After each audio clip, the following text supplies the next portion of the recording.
Jehová está en su santo templo. Jehová tiene en el cielo su trono. Sus ojos ven, sus párpados examinan a los hijos de los hombres. Jehová prueba al justo, pero al malo y al que ama la violencia, su alma los aborrece. Así es, Señor Jesús, tu palabra es clara, Señor Jesús. Sabemos que tú, Señor, eres el que redarguye y el que examina cada uno de nuestros corazones. Sabemos, Señor, que es necesario, Señor Jesús, que tú permitas, Señor, que en nuestras vidas, Señor, hayan tribulaciones, hayan momentos en los cuales, Señor, tengamos, Señor, que confiar plenamente en ti, Señor Jesús. Sabemos, Señor, que todo, Señor, lo haces tú para hacernos crecer, Señor Jesús, en espíritu, Señor Jesús, y sobre todo, Señor, sabiendo, Señor, que nuestra confianza siempre debe permanecer en ti, Señor Jesús. Gracias porque sabemos, Señor, que sin ti nada somos, Señor Jesús.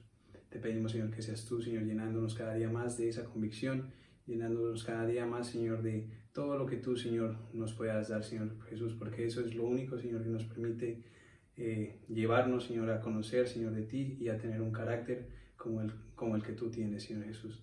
Te pedimos, Señor, que seas tú, Señor, llenando este momento, Señor, nuestras vidas, Señor Jesús, cada lugar, Señor, en el cual, Señor, hoy recibimos de tu palabra, en el cual, Señor, hoy, Señor, estamos dispuestos, Señor, a recibir, Señor, y a entregar, Señor, lo mejor de nosotros por medio de cada alabanza y de cada adoración.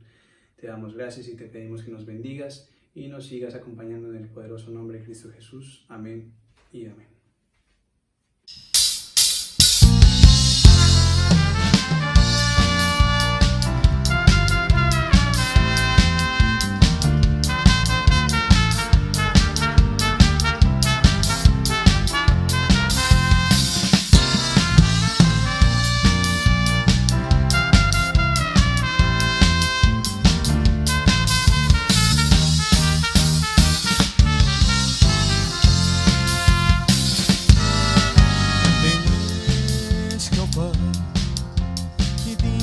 Ser alabado en la ciudad de nuestro Dios, su monte santo. Es el monte de Sión, a los lados del norte, la ciudad del gran rey. Jerusalén, Jerusalén, Jerusalén, provincia, el gozo de toda la tierra. Jerusalén, Jerusalén, hermosa provincia, el gozo de toda la tierra.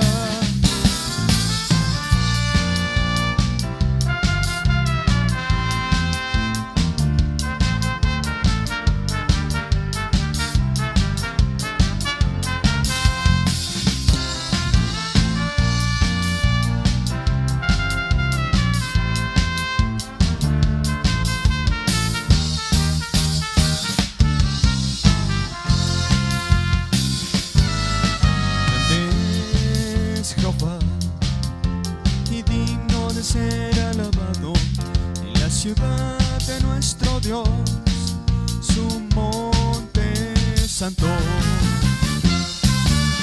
Es el monte de Sión, a los lados del norte, la ciudad del gran rey. Jerusalén, Jerusalén, Jerusalén, hermosa provincia, el gozo de toda la tierra. Jerusalén, Jerusalén, hermosa provincia, el gozo de toda la tierra, el gozo de toda la tierra, el gozo de toda la tierra.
Mira, respóndeme, oh Jehová Dios mío. Alumbra mis ojos para que no duerma de muerte, para que no diga mi enemigo, lo vencí.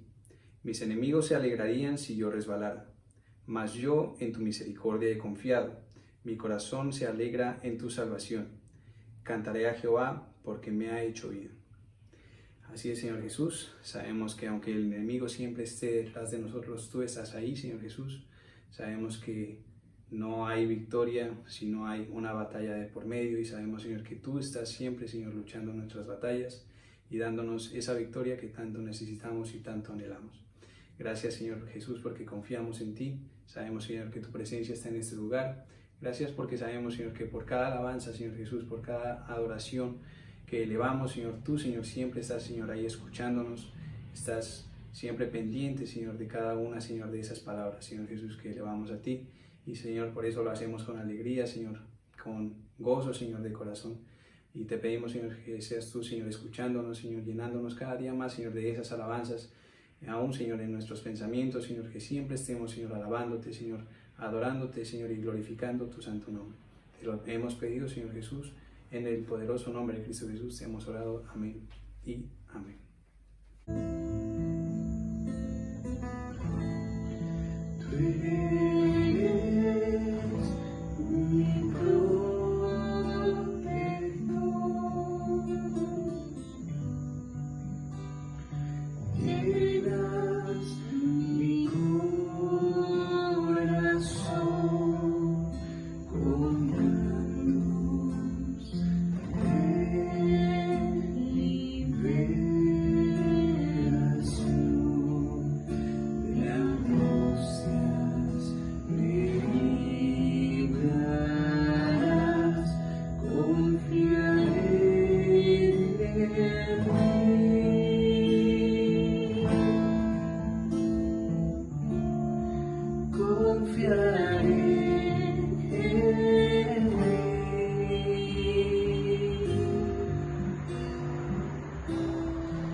Jehová, ¿quién habitará en tu tabernáculo? ¿Quién morará en tu monte santo? El que anda en integridad y hace justicia, y habla verdad en su corazón. Así es, Señor Jesús, tu palabra es clara y sabemos, Señor, que solo podrán entrar en tu reino, en tu casa, aquellos que son íntegros de corazón, aquellos que te adoran de verdad, Señor Jesús. Sabemos, Señor, que tú conoces, Señor, aún, Señor, lo más profundo de todo nuestro ser, Señor Jesús, aún aquello que está oculto y que no llegamos a conocer de nosotros mismos. Sabemos, Señor, que tú ya lo tienes, Señor, ahí, Señor, presente. Y sabemos, Señor, que nada podemos ocultarte. Y por eso, Señor, te pedimos, Señor, que seas tú enseñándonos, Señor, a ser sinceros, Señor, delante de tu presencia, reconociendo nuestro pecado, nuestro error, reconociendo, Señor, que sin ti, Señor, no somos nada. Y sabiendo, Señor Jesús, que tu presencia, Señor Jesús, es la única que nos permite, Señor, ser plenos, ser llenos, Señor Jesús, y sobre todo, Señor, tener, Señor, una vida eterna, Señor, junto a ti. Te pedimos, Señor, en este momento que seas tú bendiciendo la vida de tu siervo, el apóstol Álvaro, Señor. Te damos gracias hoy por su vida, Señor Jesús. Te damos gracias, Señor, porque sabemos, Señor, que es un siervo esforzado, Señor, un siervo que ha sabido, Señor, reconocer, Señor, ante ti, Señor, que tú, Señor, eres su único Dios y Salvador. Y asimismo, Señor, te pedimos, Señor, por toda su familia, Señor, que seas tú, Señor, cada día, Señor, llenándolos más y más de tu presencia, de tu palabra, de tu amor, Señor Jesús, de tu unción, Señor, porque sabemos, Señor, que es una familia, Señor, que tú la has puesto como cabeza de este ministerio. Y asimismo, hoy te pedimos por la vida de tu siervo y tu hijo, el pastor Germán. Llénalo, Señor Jesús, hoy de tu palabra, Señor Jesús. Llénalo cada día más, Señor, de ese anhelo, Señor, por recibir, Señor, de esos secretos, Señor Jesús, de recibir, Señor, de esa revelación, Señor Jesús, y de recibir, Señor, esa palabra viva que solo tú puedes entregar, para que asimismo, por medio de su boca, tú, Señor, nos entregues, Señor, más y más, Señor, de ese alimento, Señor, que necesitamos cada día para vivir, Señor Jesús, que lo necesitemos así, Señor, como ese alimento natural, asimismo necesitemos de ese alimento espiritual, Señor, día tras día, Señor, en nuestras mañanas, Señor, en nuestras tardes y cada noche, Señor, podamos recibir más y más, Señor, de tu revelación. Te lo hemos pedido en el poderoso nombre de Cristo Jesús. Amén. Gloria a Dios. Miremos por favor en el Salmo 85 en los versos del 1 al 7. Dice: Fuiste propicio a tu tierra, Jehová, volviste la cautividad de Jacob. Perdonaste la maldad de tu pueblo, todos los pecados de ellos cubriste. Reprimiste todo tu enojo, te apartaste del ardor de tu ira. Restáuranos, Dios de nuestra salvación, y haz cesar tu ira contra nosotros. ¿Estarás enojado contra nosotros para siempre? ¿Extenderás tu ira de generación en generación? ¿No volverás a darnos vida para que tu pueblo se regocije en ti? Muéstranos, Jehová, tu misericordia y danos tu salvación. Te damos gracias, Señor, en esta mañana. Estamos ante tu presencia, exaltando, glorificando tu nombre, Señor. Te pedimos que nos hables, que traigas edificación por medio de la fe a nuestras vidas, en el nombre de Jesús. Dice entonces Salmo 85, versos del 1 al 7 en la Nueva Traducción Viviente. Señor, tú derramaste bendiciones sobre tu tierra, devolviste el bienestar a Israel, perdonaste la culpa de tu pueblo, sí, cubriste todos sus pecados, contuviste tu furia y refrenaste tu enojo encendido. Ahora, restáuranos, oh Dios de nuestra salvación. Aparta tu enojo de nosotros una vez más. ¿Seguirás enojado con nosotros para siempre? ¿Extenderás tu ira a todas las generaciones? ¿No volverás a darnos vida para que tu pueblo pueda alegrarse en ti? Muéstranos tu amor inagotable, oh Señor, y concédenos tu salvación. Bueno, este Salmo 85 es escrito por los hijos de Coré, pertenecientes a la familia sacerdotal de Aarón, y es un salmo en el cual ellos toman la vocería del pueblo de Israel para presentar su acción de gracias delante de Dios, porque Dios permitió que Israel una vez más volviera de la cautividad. Y ellos, los salmistas, pues los hijos de Coré, le muestran al Señor, le enseñan al Señor que ellos como personas, como siervos de Dios, son conscientes de que la cautividad de Israel no ha sido un capricho de Dios, ni ha sido un despropósito de Dios, ni que ellos terminaron en cautividad así, sin que Dios interviniera. No, todo lo contrario. Con estas palabras, el salmista le dice al Señor que ellos estuvieron como nación en cautividad por cuenta del pecado de todo Israel. Y asimismo, que si en este momento ellos estaban siendo liberados, siendo devueltos nuevamente a su tierra, si ellos tienen esa fortuna, esa bienaventuranza de poder volver a la tierra y de dejar atrás la tierra de su cautividad, ha sido porque el Señor cubrió, dice, los pecados, todos los pecados de ellos cubriste, dice. Y aparte de eso, el salmista o los salmistas, que son los hijos de Coré, también le piden al Señor que continúe su obra de restauración en Israel y le vuelven a pedir y a suplicar al Señor que no continúe enojado. Saben, tienen la experiencia, podríamos decir, escarmentaron con la experiencia de la cautividad, ya saben que el enojo del Señor es algo difícil, es algo duro. Por eso en los versos siguientes, en el 4 hasta el 7, ellos le hacen esa rogativa. Por ejemplo, le dice aquí: reprimiste todo tu enojo, te apartaste del ardor de tu ira.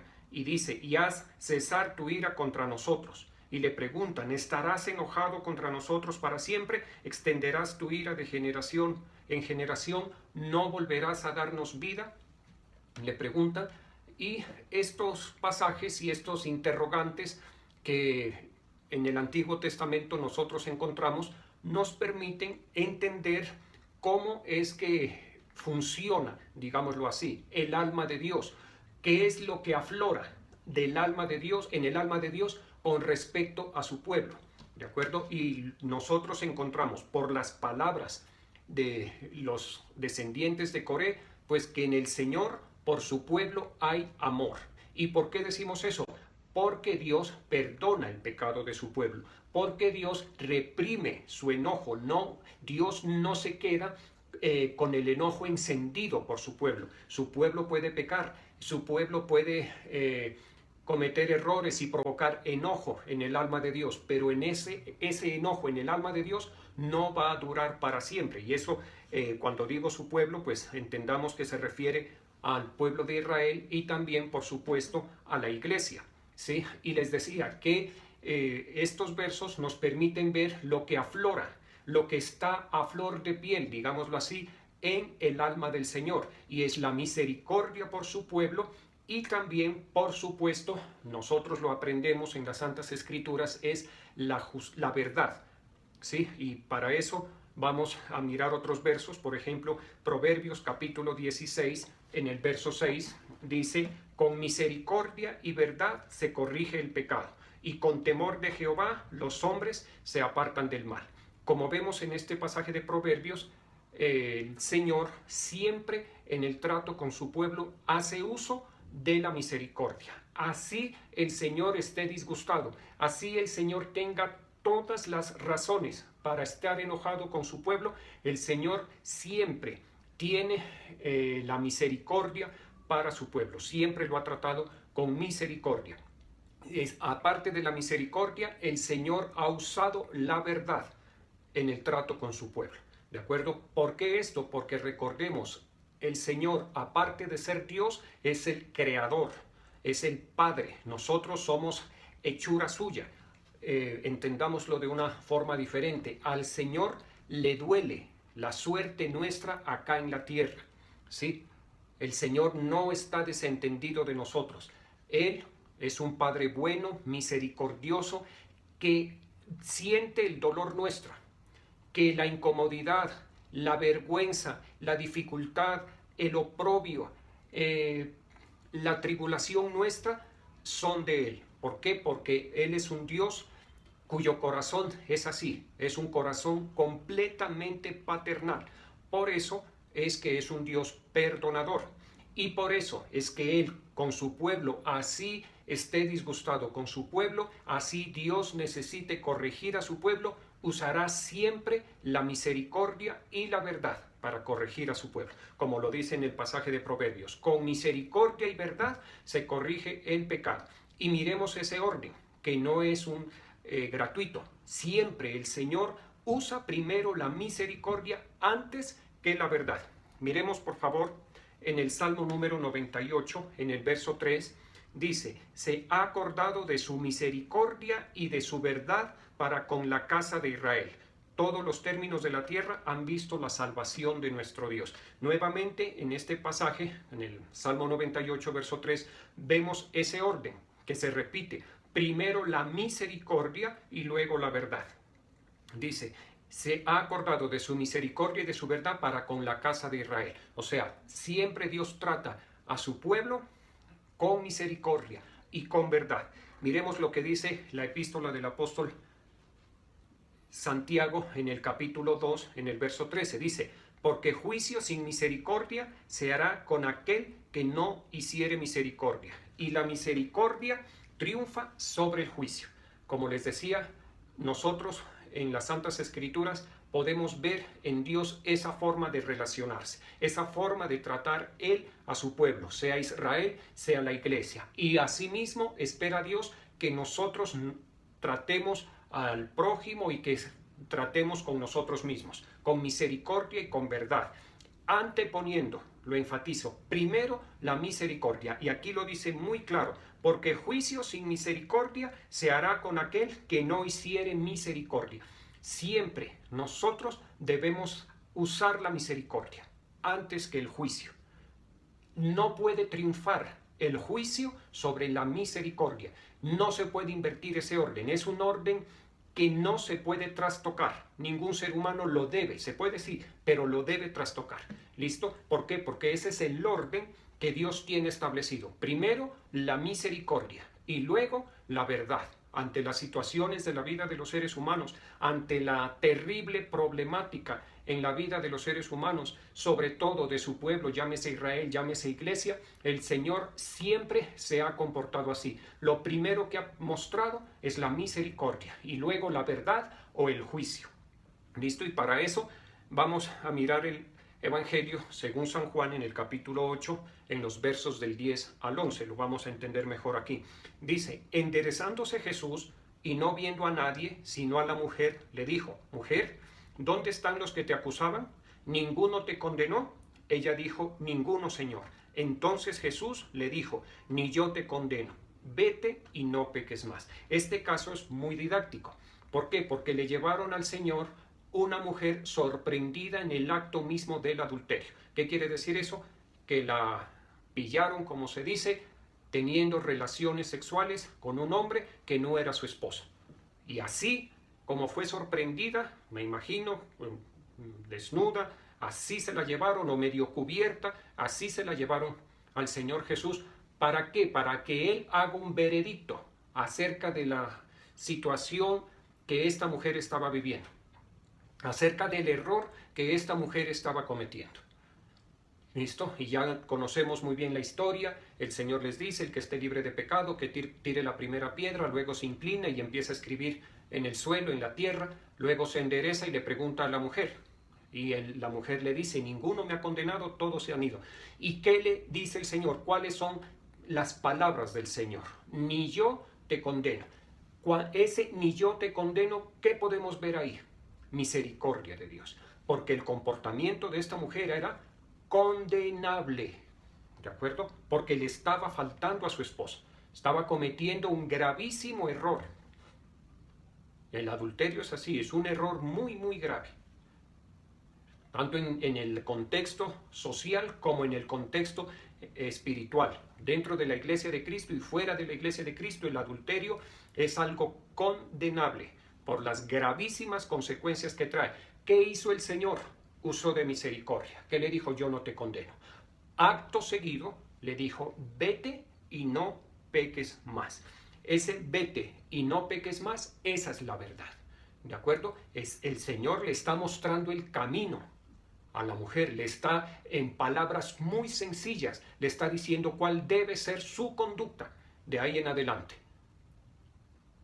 Le dice, vete. Tienes otra oportunidad. Tienes la posibilidad de rectificar tu camino. No vuelvas al pasado, porque le dice, vete y no peques más. Vete y no vuelvas a cometer ese error.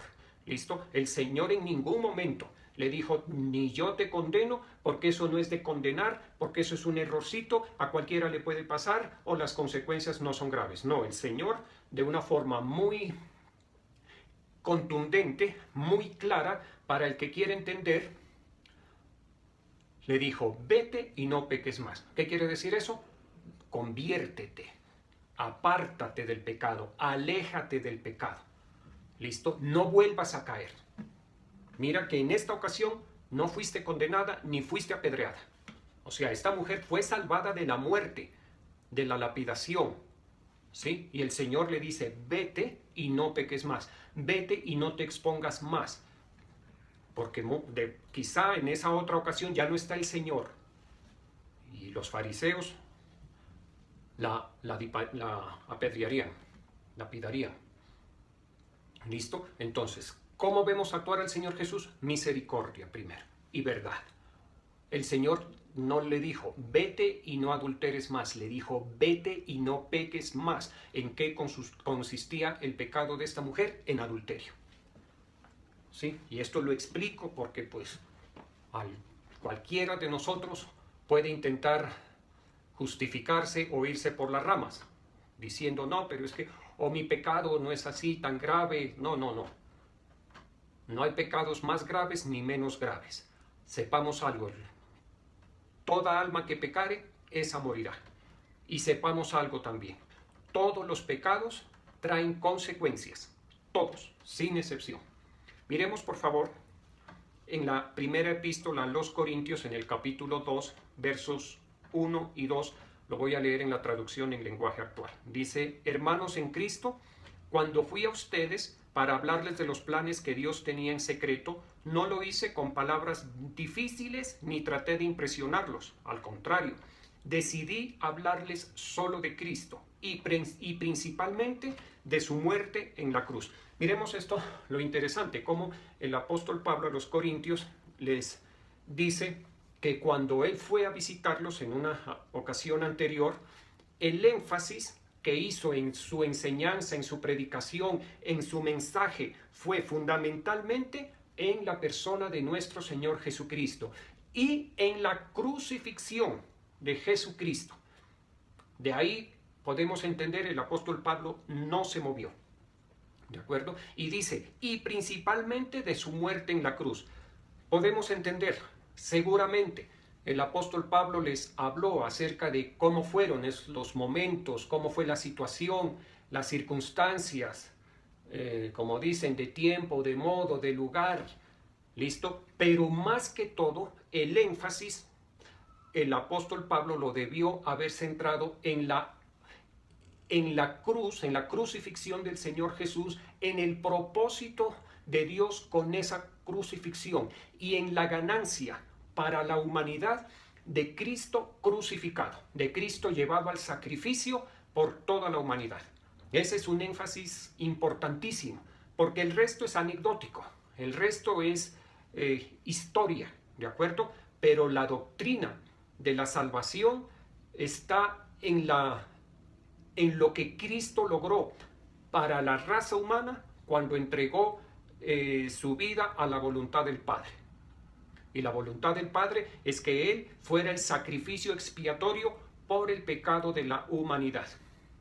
Y también, seguramente el apóstol Pablo le hablaría a la iglesia de los Corintios de todo lo que el Señor Jesucristo, en obediencia al Padre, alcanzó como honra.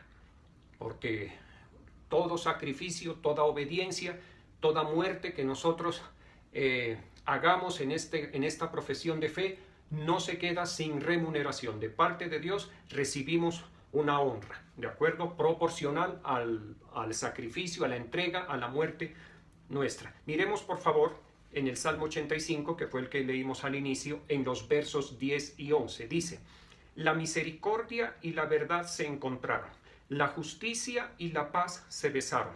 La verdad brotará de la tierra y la justicia mirará desde los cielos. Este salmo, estos versos 10 y 11 del Salmo 85 son bien interesantes, muy bonitos, porque nos permiten entender de una forma sencilla lo que justamente el Señor Jesucristo hizo por nosotros en la cruz, lo que sucedió en la cruz de nuestro Señor Jesucristo. Como dice aquí, la misericordia y la verdad se encontraron. La misericordia de Dios para la raza humana, consistente en que de tal manera amó Dios a su Hijo Jesucristo, que lo entregó en la cruz para que nosotros, por la muerte de Cristo, fuéramos redimidos del pecado. Y como lo dice Juan 3:16, facilito, de tal manera amó Dios al mundo, que dio a su Hijo unigénito, para que todo aquel que en él cree no se pierda, mas tenga vida eterna. Lo primero es la entrega del Señor Jesucristo. Como lo dice aquí, la misericordia y la verdad se encontraron. Podríamos decir, y de hecho hay una versión que no recuerdo cuál es, me parece la Nueva Versión Internacional, que dice que la misericordia y la verdad se dieron cita. La misericordia y la verdad se encontraron en una cita. ¿En dónde? En el Calvario, en la cruz de nuestro Señor Jesucristo. Por una parte, la misericordia de Dios, que ya miramos. ¿Sí? De tal manera amó Dios al mundo que dio a su Hijo unigénito para que todo aquel que en él cree no se pierda, mas tenga vida eterna. Y por otra parte, la verdad, que la paga del pecado es muerte, mas la dádiva de Dios es vida eterna en Cristo Jesús. ¿De acuerdo? Entonces, en la cruz tiene cumplimiento. Mire que este es un salmo profético, Salmo 85. Es un salmo que anticipa lo que sucedería en la cruz del Calvario. Y lo expresa así: la misericordia por una parte y la verdad. ¿Cuál es la verdad? Que la paga del pecado es muerte y que por cuenta del pecado todos quedamos destituidos de la gloria de Dios. ¿Y cuál es otra verdad? Que todos pecamos. ¿Y cuál es otra verdad? Que no hay hombre que siempre haga el bien y nunca peque. ¿Listo? Pero primero está la misericordia de Dios. Por eso es que nosotros, la Iglesia de Cristo, somos un pueblo bienaventurado, porque el Señor nos mira a nosotros, a sus hijos, a la Iglesia que su Hijo Jesucristo compró con su sangre, a nosotros nos mira, y si nos mira mal, si nos mira comportándonos mal, si nos mira haciendo lo incorrecto, lo debido, el Señor en su corazón lo primero que va a tener y va a sentir, y lo que va a aflorar de él es misericordia, y luego la verdad y posiblemente el juicio. ¿Listo? Pero siempre, siempre por delante la misericordia y luego la verdad.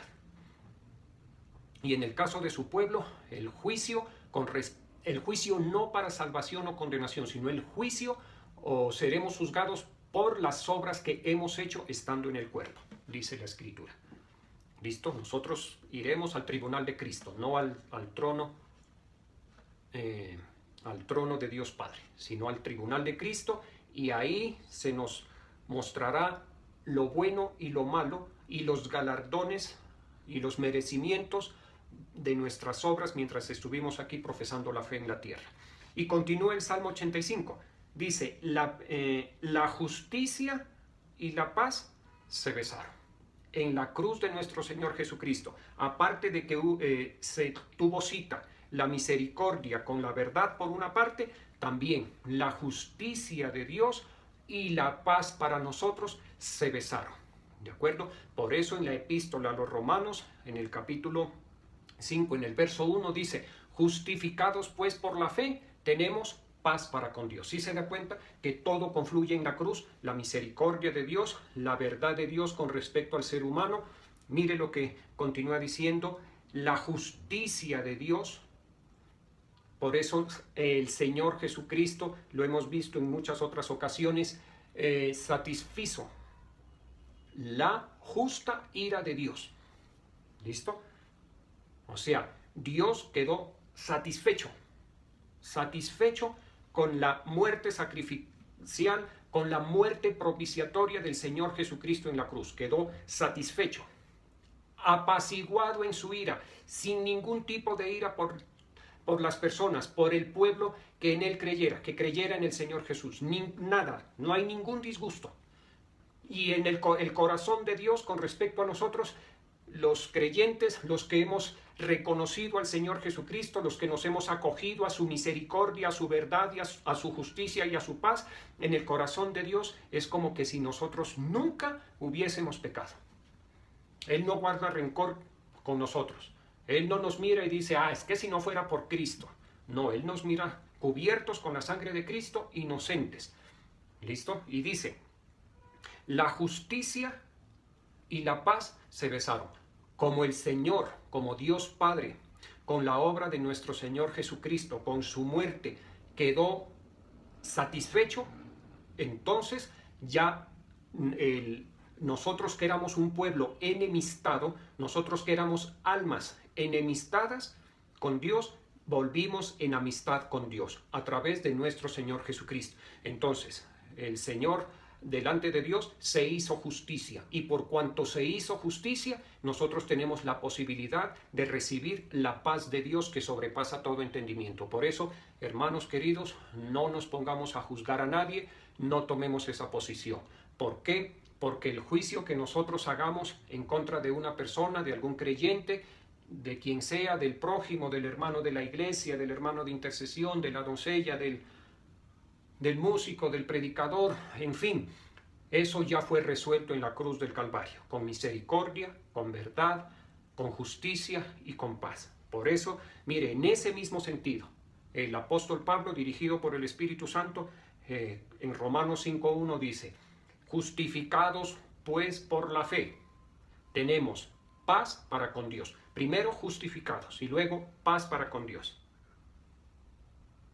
Ahora bien, en la epístola a los Romanos, en el capítulo 14, en el verso 17, también dice: porque el reino de Dios no es ni comida ni bebida, sino justicia, paz y gozo en el Espíritu Santo. ¿Qué se espera de nosotros, los creyentes? Que vivamos en el reino de los cielos. Y alguien dirá: ¿y cómo se vive en el reino de los cielos? ¿Cuáles son las características del reino de los cielos? ¿Qué es lo que determina? ¿Qué es lo que marca la vida de una persona cuando ha accedido a través de la fe al reino de los cielos? Cuando el reino de los cielos se ha acercado a esa vida. ¿Cuál es la característica? Aquí lo dice: justicia, paz y gozo en el Espíritu Santo. ¿Sí? Ahora bien, el Espíritu Santo a nosotros, cuando creemos en nuestro Señor Jesucristo, nos vivifica, nos llena y nos dirige. De ahí en adelante, el Espíritu Santo tiene esa función de ayudarnos a caminar en este camino de fe, a conducirnos, a dirigirnos, ¿listo? Y por sobre todo a llenarnos, de tal manera que de nosotros, así como del Señor, lo veíamos al principio, brotaba misericordia y verdad, así también de nosotros, con la llenura del Espíritu Santo, brote amor, gozo, paz, paciencia, benignidad, bondad, fe, mansedumbre y templanza. ¿De acuerdo? Entonces vemos en estos pasajes que hemos visto de las Escrituras, tanto del Antiguo Testamento como del Nuevo Testamento, la coherencia de las Santas Escrituras.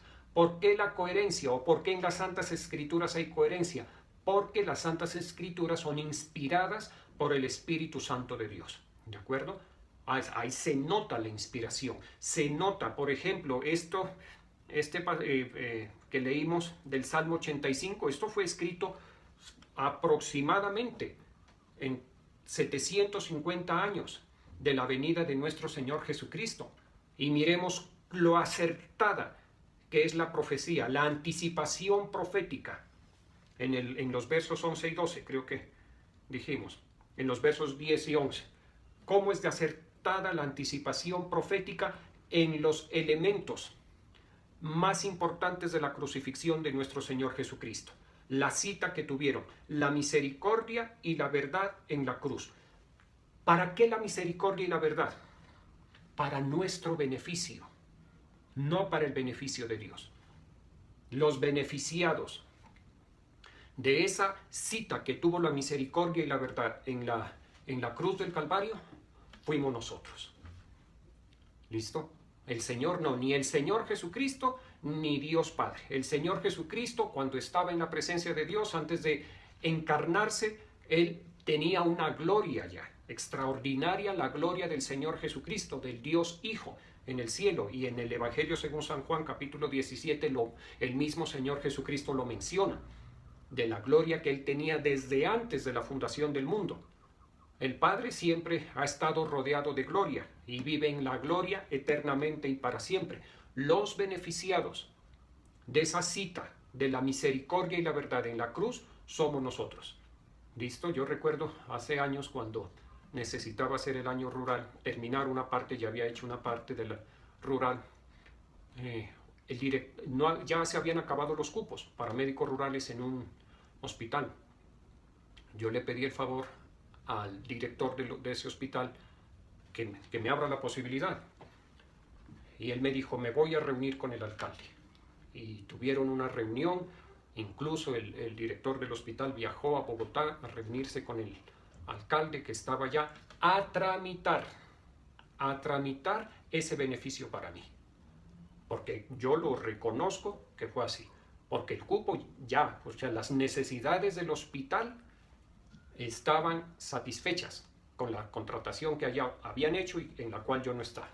Pero el director del hospital fue y se reunió, tuvo cita, así como en la Cruz del Calvario. Se reunieron la misericordia y la verdad para favorecernos. Asimismo, el alcalde con el director del hospital se reunieron para favorecernos. ¿Listo? ¿Por qué traigo este ejemplo? A manera de enseñanza, para que lo entendamos mejor, para que nos quede clarito el inmenso amor de Dios por toda la raza humana. Mire, es que la misericordia y la verdad tuvieron su cita en la Cruz del Calvario para favorecer a toda la humanidad. Bienaventurados nosotros que hemos creído. Y así dice la Escritura, bienaventurada la que creyó. Bienaventurados nosotros que hemos creído. ¿Por qué bienaventurados? Porque somos beneficiados con la cita que tuvieron, la misericordia y la verdad por un lado en la Cruz del Calvario, y la justicia y la paz que sobreviene para nuestras vidas. ¿Listo? Nosotros quedamos en paz con Dios. Justificados pues por la fe, tenemos paz para con Dios por medio de nuestro Señor Jesucristo. Nosotros estamos completamente justificados, completamente pacificados, aptos para recibir todo tipo de misericordias. Y por supuesto, cuando sea necesario que el Señor nos hable, nos corrija, nos exhorte con su verdad, también estamos dispuestos a recibir la exhortación para corrección. Porque como lo vimos, no solamente es misericordia, sino misericordia y verdad, justicia y paz. ¿De acuerdo? Vamos a orar, por favor. Te damos gracias, Señor, en esta mañana estamos ante tu presencia, humillamos nuestras vidas delante de ti. Ponemos en tu altar estos tributos, Señor. Te damos gracias por el privilegio que nos das de participar con nuestra fe en el Señor Jesucristo y en su palabra, con nuestros tributos, con nuestras ofrendas y nuestros diezmos. Gracias, Dios Todopoderoso, porque cuando nosotros presentamos un tributo, detrás de ese tributo está la fe nuestra. Y asimismo, detrás de ese tributo está un propósito de Dios, una voluntad de Dios, una misericordia de Dios, una dádiva de Dios para nuestras vidas. Gracias, gracias, Señor, porque mayor que nuestra fe es tu propósito para con nosotros, Señor, y las dádivas tuyas para con nosotros. Bendice estos tributos en el nombre de Jesús. Asimismo, te damos gracias en esta mañana, Espíritu Santo. Te invocamos, Espíritu de Jesucristo. Te decimos gracias, Espíritu de Jesucristo, por habitar en nuestros corazones. Eso es una dádiva de Dios. Te reconocemos así, Espíritu Santo. Eres una dádiva de Dios Padre, de Dios Hijo. Por eso la Escritura lo dice y se refiere a ti como el don del Espíritu Santo, porque eres un regalo para nuestras vidas, Espíritu Santo. Te invocamos, ven, Espíritu de Dios, llénanos, llénanos más, llénanos más, llénanos más, que nuestro vaso espiritual sea lleno con el agua del Espíritu Santo, porque en el Evangelio según San Juan, en el capítulo 7, dice la Escritura que en el último y gran día de la fiesta el Señor Jesucristo se puso de pie y con voz fuerte dijo: si alguno tiene sed de mí, venga a mí. Si alguno tiene sed de Dios, venga a mí y beba. Nosotros en esta mañana estamos bebiendo del Espíritu Santo, estamos bebiendo del Espíritu de Jesucristo. Bebemos del Espíritu de Jesucristo, bebemos más, que el Espíritu Santo de Dios nos llene más, que el Espíritu Santo de Dios nos vivifique más, que el Espíritu de Jesucristo encienda más nuestras vidas. Espíritu Santo, calienta los corazones de tus hijos y de tus hijas. Espíritu Santo, calienta nuestros corazones, que haya un fuego, que haya un ardor en nuestros corazones, así como el que había en aquellos que iban camino a Emaús, que sus corazones, por la presencia del Señor Jesucristo entre ellos, Sus corazones estaban ardiendo, sentían un fuego en su pecho, Señor. Asimismo, que ese fuego esté en nuestro corazón. Llénanos, llénanos. Espíritu Santo, a cada uno de tus hijos, de Genezaret, de Torrefuerte, cada familia, Señor.